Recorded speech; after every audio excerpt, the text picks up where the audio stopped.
I am Madhura from Bal Shivaji High School, and today I am going to experiment with electricity. Many of the devices which we use in our daily life are based on electricity. But the thing that makes them work is the current. Current is a flow of electron. But for a current to flow through a conductor, there is a need of potential difference. This potential difference is also called voltage. A battery is used to provide voltage to the circuit. This battery is having 9 volts of voltage. Now I will experiment and prove that graphite is a good conductor of electricity and also some concepts related to resistance. Let's start. I have made this simple circuit, which is a series circuit, and I have used a bulb, resistance.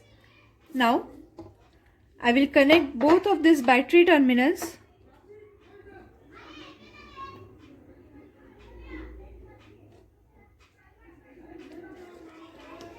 and now I will use the graphite, which is in our daily use pencil, and now I will connect both these terminals to the both ends of the pencil. And now let's observe the bulb.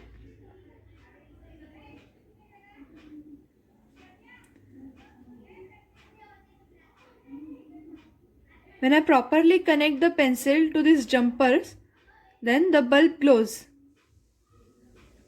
In this way, we can prove that the circuit is complete when a graphite is connected to the wires, and thus graphite is a good conductor of electricity. We have learnt about current, voltage and resistance. The relation between these three was given by Sir Simon Ohms, which is also called as Ohm's law. It states that voltage across a conductor is the product of the current flowing through it and the resistance that is applied. Let's use the same circuit to understand this. I have these two resistors. This one is 330 ohm resistor and this is 100 ohm resistor. Now first I will use this 330 ohm resistors and connect it to the battery.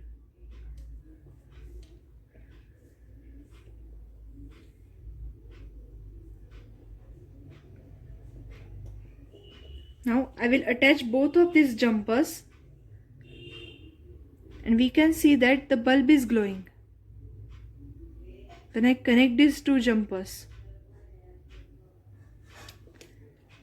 Now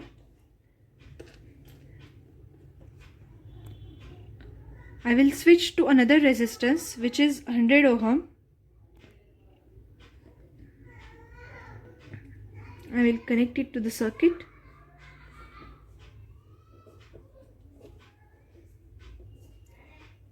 And we can see that the bulb glows more brighter than it was before.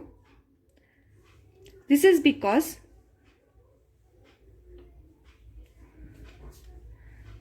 in this case the voltage, that is 9 volts of this battery, is constant, and thus resistance and current are inversely proportional to each other. If the resistance is higher, means if we use 330 volts, then the current flowing through it is lesser and thus the bulb is glowing dimmer.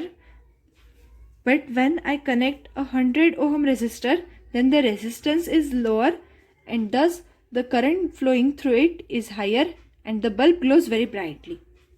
With the same circuit, let's understand the relationship between the length and the cross-sectional area of the conductor with respect to the resistance.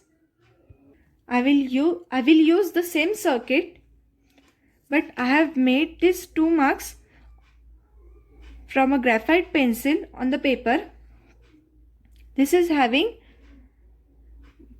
less cross-sectional area and this is having more cross-sectional area, but both are same in length.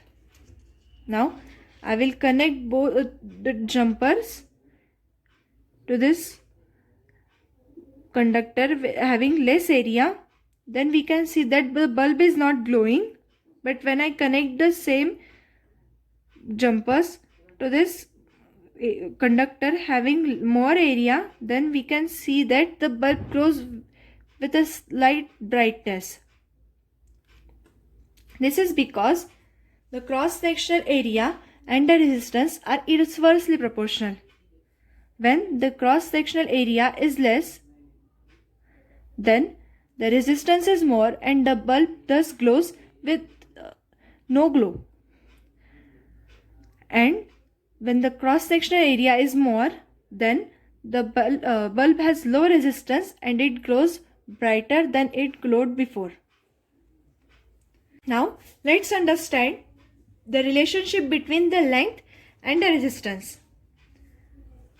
I am using this conductor.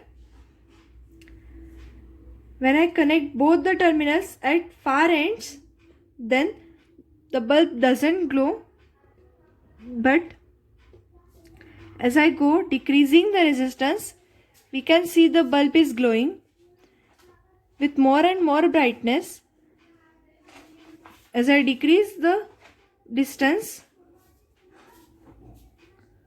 the bulb glows with more brightness. This is because the resistance and length are directly proportional. If the distance increases, then the resistance also increases, which results in less glowing of bulb. But when the conductors but when the distance is lesser, the resistance is also less and thus the bulb glows with more brightness. Thank you.